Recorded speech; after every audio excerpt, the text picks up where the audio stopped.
The number matters, so let's state it plainly. $5.7 billion. That is how much money the United States tourism industry lost in 2025 because Canadians stopped coming. Not slowed, not postponed, stopped. And crucially, this collapse had nothing to do with a recession, currency swings, fuel prices, or airline capacity. The usual explanations failed. The cause was political. Canadians are not a secondary tourism market for the United States. They are the largest one. Nearly 28% of all international visitors, more than 20 million cross-border trips every year, over $20 billion in direct annual spending before downstream effects. When that group disengages, the damage is immediate and structural. And in 2025, disengagement is exactly what happened. Official data shows Canadian air travel to the U.S. falling by roughly 24%, while land crossings dropped close to 30%, with some months far worse. This was not a single bad quarter. It was a sustained, accelerating decline. Each month underperformed the last as momentum built and cancellation became normalized behavior. What makes this collapse uniquely dangerous is that it was not triggered by law or policy. No ban, no formal restriction, no government directive from Ottawa. This was 20 million individuals making the same decision independently. If the United States, under Donald Trump, viewed Canada as subordinate, disposable, or annexable, then it did not deserve Canadian money. That distinction matters. Governments can reverse tariffs, presidents can walk back statements, but consumer behavior, once redirected, does not snap back on command. Tourism is habit-based. Once those habits break, rebuilding them takes years, if it happens at all. The $5.7 billion loss is not a temporary dip. It is evidence of a behavioral shift already underway. A once automatic flow of money became conditional, and conditional flows are fragile. This is not volatility. This is withdrawal. The fallout from Canada's disappearance did not strike Wall Street. It did not register first in quarterly earnings calls or federal balance sheets. It landed in places far quieter and far more vulnerable. Border towns, resort communities, seasonal economies that had been built carefully and rationally around one assumption: Canadians would keep coming. In 2025, that assumption failed. States like Maine and New Hampshire saw Canadian visitation collapse by nearly a third. Campgrounds that normally booked solid through summer reported reservation drops so severe they defied comparison. Not just worse than last year, but worse than during the pandemic. During COVID, at least the doors were closed. In 2025, the doors were open, the staff was waiting, and the customers never arrived. Small hotel owners described entire floors sitting dark during peak season. Restaurants along border routes reported their worst year on record, not because of inflation, not because of labor shortages, because the customers they depended on quietly erased the United States from their travel plans. Montana offers one of the starkest examples. Canadian visitors made up the overwhelming majority of its international tourism. When those visitors vanished, the effect rippled instantly. Group bookings were canceled without replacement. Events disappeared from calendars. One lost reservation could wipe out a month of profit. Multiply that across dozens of businesses, and the local economy begins to hollow from the inside. Florida felt the shift just as sharply. Canadian snowbirds, many of whom had returned to the same towns for decades, simply stopped coming. Some sold their properties, others canceled seasonal stays they had treated as tradition. The loss wasn't just hotel nights or golf fees, it was real estate activity, service jobs, local spending, and the quiet stability those winter visitors provided. Along the northern border, duty-free shops became symbols of collapse. Staff reductions of 70 to 80% were not temporary measures, they were survival tactics. Businesses designed around constant cross-border flow were suddenly operating on near silence. What makes this damage especially severe is that these communities had no leverage. They did not provoke Canada, they did not impose tariffs or issue threats, yet they became collateral damage in a political strategy that assumed loyalty was automatic and alternatives did not exist. The result is a growing realization in these towns. When national rhetoric treats allies as disposable, the cost is paid locally, and there is no fast recovery from trust that simply disappears. What makes this boycott so difficult for Washington to confront is that there is no office to negotiate with and no policy to repeal. There is no Canadian decree banning travel, no emergency legislation, no coordinated campaign directed from Ottawa. This was something far more unsettling. It was personal. Across Canada, individuals made the same calculation in isolation. They canceled trips they had already paid for. They walked away from deposits. They rewrote vacation plans that had existed for years, sometimes decades. Not because it was cheaper, not because it was easier, but because spending money in the United States no longer felt neutral. That shift matters. When a tourist cancels because of price, they come back when the price improves. When they cancel because of convenience, incentives work. But when they cancel because of dignity, the equation changes entirely. This boycott was not driven by spreadsheets. It was driven by emotion, by a sense of being openly disrespected, diminished, or spoken about as if sovereignty were negotiable.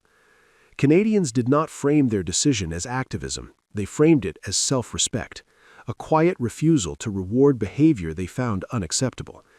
Many were explicit. They had no anger toward ordinary Americans.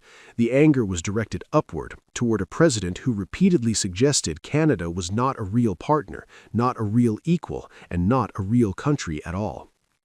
The most revealing detail is what Canadians chose instead. Some forfeited thousands of dollars rather than reschedule. Others chose destinations they had never seriously considered before. Mexico, Costa Rica, Southern Europe, even countries under U.S. sanctions. The message was implicit but unmistakable. Almost anywhere feels better than being treated as disposable. This is soft power operating in reverse, not persuasion, not attraction, but withdrawal, a collective turning away that no diplomatic statement can undo. Once people internalize the idea that their money is a form of endorsement, they begin spending it with intention, and intention, once formed, is remarkably difficult to reverse. The moment the scale of the damage became undeniable, the tone inside the United States shifted, quietly at first, then desperately. Tourism boards that had never needed to explain themselves suddenly scrambled to reassure Canadians that they were still welcome. Entire regions launched emergency campaigns. Cities put up signs. Resorts offered exclusive discounts. States that had never marketed themselves to Canada began doing so with urgency bordering on panic. The messaging was revealing. We miss you. We love Canada. You're welcome here. These were not normal advertising slogans. They were apologies disguised as promotions. Local officials began speaking openly about how dependent their economies were on Canadian visitors. Mayors highlighted how much Canadians spent each year. Business associations pleaded publicly for their return. In some cases, American lawmakers crossed the border themselves, traveling to Ottawa to acknowledge the damage and attempt to contain it. This inversion is historically rare. The world's largest economy does not usually find itself trying to lure back tourists by offering discounts and emotional reassurance. Empires do not normally hang banners asking forgiveness. But that is exactly what happened, because the issue was never about price. No discount can erase the memory of being told your country does not deserve sovereignty. No welcome sign can counter a year of rhetoric that framed partnership as submission. And no marketing campaign can force people to forget how easily respect was withdrawn. The campaigns failed not because they were poorly designed, but because they addressed the wrong problem. Canadians were not staying away because they felt unwanted by local communities. They were staying away because they no longer trusted the broader relationship. And trust, once broken, does not respond to sales. The United States discovered something it had long ignored. Economic power does not guarantee emotional loyalty. When that loyalty evaporates, even the strongest economies are left pleading with consumers who have already learned how to live without them. The most dangerous consequence of the Canadian tourism withdrawal was not what happened in 2025, it is what happens next. Tourism does not behave like manufacturing or trade flows. When a factory slows, production can restart. When tariffs are lifted, shipments resume. But tourism is habit-driven. It is tradition, familiarity, memory. Families return to the same beaches. Retirees winter in the same towns. Young travelers build patterns that last decades. In 2025, those patterns were broken. Canadians who skipped the United States did not stay home out of sacrifice. They went elsewhere. They discovered new destinations, new hotels, new routines. Some stayed within Canada. Others went to Mexico, the Caribbean, or Europe. They found places that felt welcoming, predictable, and free of political tension. And in doing so, they learned something quietly transformative. The United States was optional.